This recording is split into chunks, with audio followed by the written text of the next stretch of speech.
1999 సంవత్సరం అప్పటి ముఖ్యమంత్రి చంద్రబాబు నాయుడు గారు శ్రీకాకుళం పర్యటనకు వెళ్లారు. కొండల మీద నుంచి అడవి మధ్యలో కట్టెల కట్టలతో మహిళలు కిందకు వస్తున్నారు. బాబు గారికి అలా కట్టెలు మోసుకుంటూ వస్తున్న మహిళలను చూడగానే ఒక్కసారిగా తన చిన్నతనం గుర్తుకు వచ్చింది. బాబుగారి తల్లి దగ్గుతూ కట్టెల పొయ్యి మీద వంట చేస్తుంటే తల్లి కష్టం గుమ్మం నుంచి చూసి చిన్నపిల్లవాడైన చంద్రబాబు నాయుడు చాలా బాధపడ్డాడు. తన తల్లిలాగా చాలా మంది తల్లులు ఆ రోజుల్లో కట్టెల పొయ్యి మీద, ఆ కట్టెల పొయ్యి నుంచి వచ్చే పొగ వల్ల ఉబ్బ, ఊపిరితిత్తుల వ్యాధులు, క్షయ లాంటి ఎన్నో వ్యాధులకు గురై చాలా బాధపడేవారు. వెంటనే బాబు కళ్ళు చెమరించాయి, గుండె ద్రవించింది. అంతే, తన తల్లిలా ఉమ్మడి ఆంధ్రప్రదేశ్లో ఏ తల్లి కట్టెల పొయ్యితో బాధపడకూడదు అని ఒక నిర్ణయం తీసుకున్నారు. ఆ నిర్ణయానికి ప్రతిరూపమే ప్రతి పేదింటి మహిళలకు ఉచిత గ్యాస్ సిలిండర్ సరఫరా చేయాలన్న సంకల్పం. ఆ నిర్ణయానికి ప్రతిరూపమే దీపం పథకం. ఇంటికి దీపం ఇల్లాలు కాబట్టి ఈ పథకానికి దీపం అని చంద్రబాబు నాయుడు గారు నామకరణం చేశారు. ఆనాటి నుండి దీపం పథకం ద్వారా ఆంధ్రప్రదేశ్లో ఉన్న ప్రతి పేద మహిళలకు ఉచిత గ్యాస్ కనెక్షన్స్ ఇప్పించారు.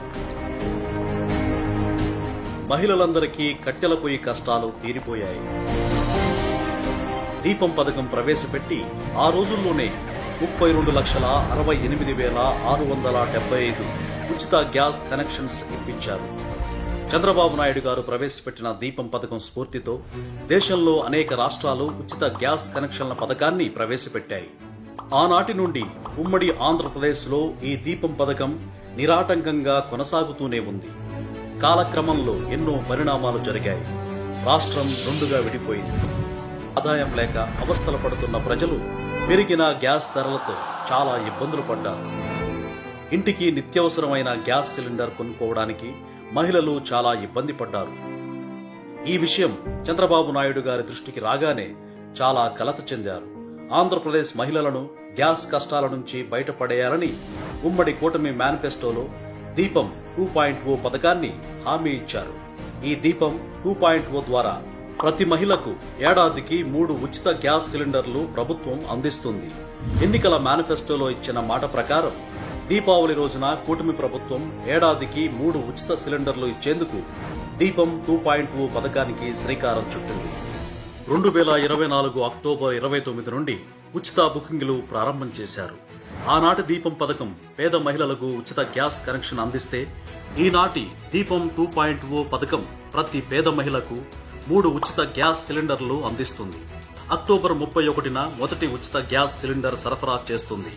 ఎల్పీజీ కనెక్షన్, తెల్ల రేషన్ కార్డు, ఆధార్ కార్డు ఉన్న ప్రతి పేదవారు ఈ పథకానికి అర్హులే. ఇప్పటి వరకు గ్యాస్ సిలిండర్లు ఎలా బుక్ చేసుకున్నారో అలాగే గ్యాస్ బుక్ చేసుకోవాలి. గ్యాస్ బుక్ చేసుకున్న తర్వాత పట్టణాలలో 24 గంటల్లో, గ్రామాల్లో 48 గంటలకు డెలివరీ చేయబడుతుంది. డెలివరీ సమయంలో లబ్ధిదారులు సిలిండర్ ధరను చెల్లించాలి. డెలివరీ అయిన 48 గంటల తర్వాత లబ్ధిదారుల బ్యాంక్ అకౌంట్లోకి సిలిండర్కు చెల్లించిన సొమ్ము మొత్తం జమ అవుతుంది. ప్రతి ఏడాది మొదటి సిలిండర్ మార్చి 31 లోపు, రెండవ సిలిండర్ జూలై 31 లోపు, మూడవ సిలిండర్ నవంబర్ 30 లోపు ఎప్పుడైనా బుక్ చేసుకోవచ్చు.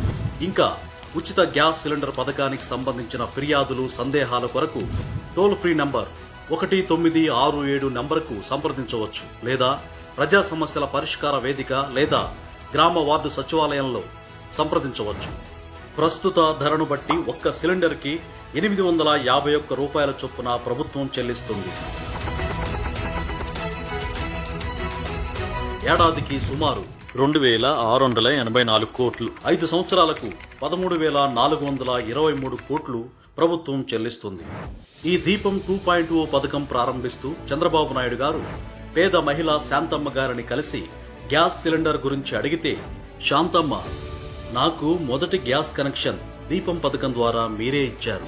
ఇప్పుడు దీపం 2.0 ద్వారా 3 గ్యాస్ సిలిండర్లు ఉచితంగా ఇస్తున్నారు అంటూ ఆనందంగా చెప్పేసరికి బాబుగారి హృదయం ఆనందంతో నిండిపోయింది.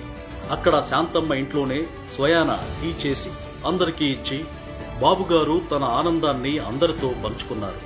ఇంటికి దీపం ఇల్లాలు, ప్రతి ఇల్లాలు ఇంటికి మహాశక్తి అని, ఆ మహాశక్తి అయిన మహిళలకు తాను ఎప్పుడూ అండగా ఉంటానని దీపం 2.0 ప్రారంభంలో మహిళల శక్తి గురించి, మహిళల సంక్షేమం కోసం చంద్రబాబు నాయుడు గారు ప్రస్తావించారు. అందుకే అందరూ అంటున్నారు, ఇది మంచి ప్రభుత్వం.